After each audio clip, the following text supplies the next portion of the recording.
केजरीवाल के साथी रहे अन्ना हजारे से लेकर स्वाति मालीवाल, आशुतोष कुमार विश्वास, आज वो गाना गा सकते हैं। अपनी तो जैसे तैसे, चाहे ऐसे या वैसे कट जाएगी, आपदा क्या होगा जनाबे आली। आपका क्या होगा जनाबे आली।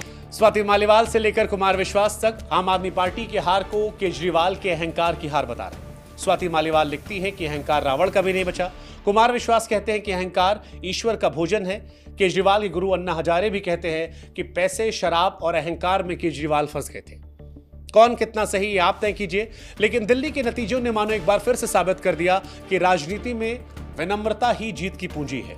अहंकार सियासत में पतन का सबसे बड़ा कारण होता है, क्योंकि जनता के सेवक से लेकर खुद को जनता के मालिक कहने वाली सोच पर एक बार फिर जनता ने हार की मुहर लगाकर मानो पूरे देश में यह सख्त संदेश दिया हो कि लोकतंत्र में नेता आते जाते रहते हैं, मालिक जनता जनार्दन ही हमेशा रहती है। केजरीवाल की ताकत थी माले मुफ्त, इमेज चुस्त, लेकिन इस चुनाव में ऐसा लगा कि दोनों का भरोसा जनता ने नहीं किया। उधर दूसरी तरफ जिस मोदी से केजरीवाल की तुलना हो रही थी, उस मोदी की अगुवाई में 27 साल बाद बीजेपी दिल्ली में सरकार बना रही है। 2024 के लोकसभा चुनावों में सीटें घटने के बावजूद महाराष्ट्र, फिर हरियाणा और अब दिल्ली में बीजेपी की सरकार है।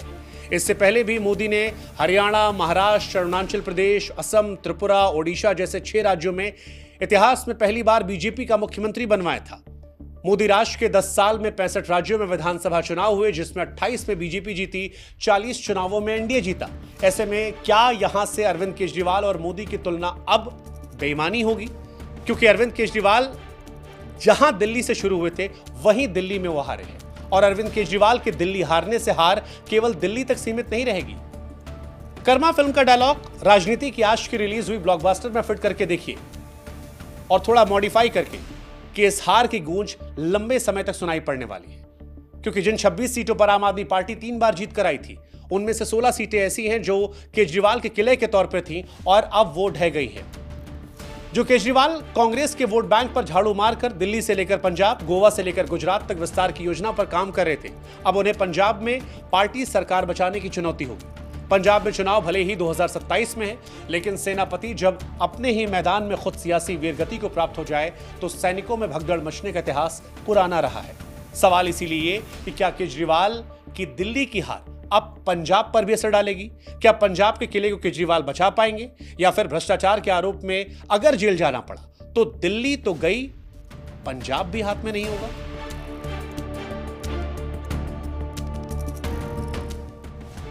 केजरीवाल की झाड़ू को तिनका तिनका, जरा जरा करने में उसकी सहयोगी रही कांग्रेस का भी जमकर हाथ रहा। अगर आपके जहन में सवाल है कैसे, तो बता दें कि 12 सीटों पर आपकी हार का कारण सीधे कांग्रेस बनी, क्योंकि बीजेपी यहां जितने वोटों से जीती, कांग्रेस के वोटों से उसका अंतर कम रहा।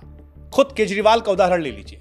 नई दिल्ली सीट पर केजरीवाल को 4089 वोटों से हार मिली, लेकिन इसी सीट पर कांग्रेस के संदीप दीक्षित को 4568 वोट मिले। केजरीवाल की हार का असर विपक्ष की बड़ी पार्टियों पर भी पड़ा है, क्योंकि हारे केजरीवाल है, लेकिन ऐसा लगता है कि झटका अखिलेश से लेकर उद्धव, शरद पवार से लेकर ममता बनर्जी तक को लगा है। क्योंकि इन तमाम नेताओं को लग रहा था कि केजरीवाल ने अगर दिल्ली में एक बार मोदी को फिर से रोक लिया तो एक तीर से 2 शिकार हो। पहला ये कि जहां लड़ाई कांग्रेस से होती है वहां तो बीजेपी जीत जाती है, लेकिन क्षेत्रीय दलों के सामने बीजेपी अजय नहीं रहती। दूसरा ये कि कांग्रेस को किनारे करने में इंडिया गठबंधन ने मदद मिलेगी। लेकिन केजरीवाल की हार ने क्षत्रपों की उम्मीदों पर भी मानो पानी फेर दिया।